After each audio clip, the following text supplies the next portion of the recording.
Michel Kassouma, dites-nous quelles sont, entre autres difficultés rencontrées par ces humanitaires qui exercent donc dans les zones de turbulence? Moi, je pense qu'elles sont de plusieurs ordres.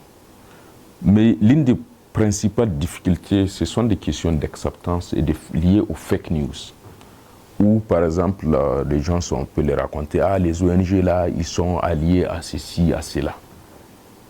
On les allie aux ennemis de ces communautés et tout ça. Parce que des fois, ce sont des ONG occidentales, elles sont animées par des responsables occidentaux. Alors qu'ils sont là pour aider les populations. Donc il faut même réconcilier ces ONG avec les populations bénéficiaires. Il faut que les gens se comprennent. Non, les gens, ils sont là, ils ne prennent pas parti au conflit et ils sont là pour vous apporter assistance. Et c'est ça, voilà. Ça, c'est entre autres, mais vous avez des questions aussi par rapport à la collaboration avec les secteurs, les services des États.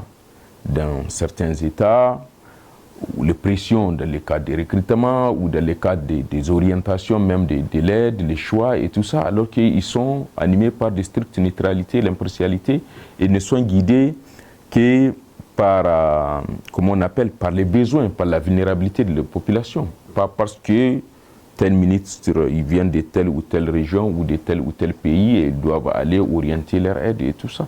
Ça, c'est entre autres des choses, même la collaboration avec les forces de défense et de sécurité, dans le cas des accès aux zones qui sont appelées zones rouges et tout ça. Des fois, il faut avoir des convois, alors que pour certaines ONG, avoir ces convois suppose prendre part au conflit parce qu'on cherche la protection des armées.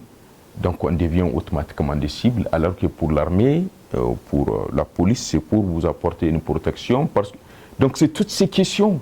Donc il faudrait que les acteurs discutent et se comprennent et que les bénéficiaires aussi, les populations, participent à ce genre de discussion. C'est une forme de redevabilité vis-à-vis des États, vis-à-vis des bailleurs et vis-à-vis de ces populations.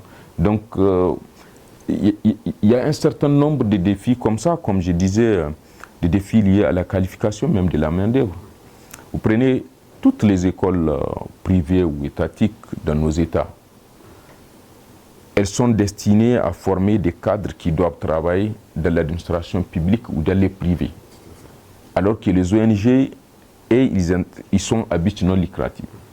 Donc on a besoin de former des cadres, puisque l'action humanitaire, elle est professionnelle et elle est de plus en plus exigeante par rapport à ses spécificités. Donc quand vous formez des cadres qui viennent des écoles, qui ne peuvent pas intégrer ça veut dire que pour toujours, ça va être du personnel expatrié qui va venir travailler. Donc voilà, il faudrait que nos formations dans nos écoles s'adaptent. Et ça fait partie des défis. Il y avait, comme je disais, l'enquête qu'on a faite, elle a touché pas moins de 152 000 personnes. Donc du coup, il y a 1 million de défis qui étaient ressortis. Après, on était obligé d'analyser que 10 000 et quelques, mais dans ça nous a pris 2 ans d'analyse, donc qualitative et tout ça. Donc il y a 1 million d'informations qui étaient ressorties. Donc, et ça nous a pris beaucoup de temps pour analyser ces informations et pour transformer ça en ces salons que nous voulons réaliser avec l'ensemble des acteurs. Le 20 août dernier,